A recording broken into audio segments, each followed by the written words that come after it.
السلام علیکم ورحمۃ اللہ۔ حدیث پاک ہے، قال النبی صلی اللہ علیہ وسلم لما ارج بی مررت بقوم لهم اظفار من نحاس یخمشون وجوہهم وصدورهم فقلت من هؤلاء یا جبریل هؤلاء الذین یاکلون لحوم الناس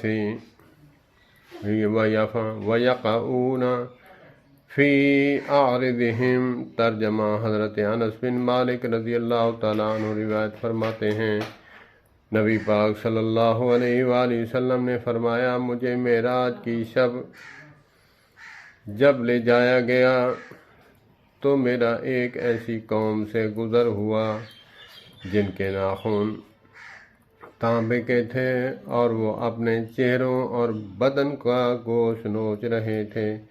میں نے جبریل علیہ السلام سے پوچھا، یہ کون لوگ ہیں؟ جبریل نے عرض کی، یا رسول اللہ صلی اللہ علیہ وآلہ وسلم، یہ وہ لوگ ہیں جو اپنے مسلمان بھائی کی غیبت کرتے اور ان کی آبرو ریزی کرتے تھے۔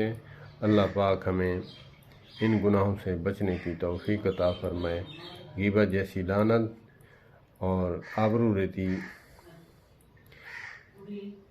سے بھی ہمیں بچنے کی توفیق عطا فرمائے۔ والسلام علیکم ورحمۃ اللہ وبرکاتہ۔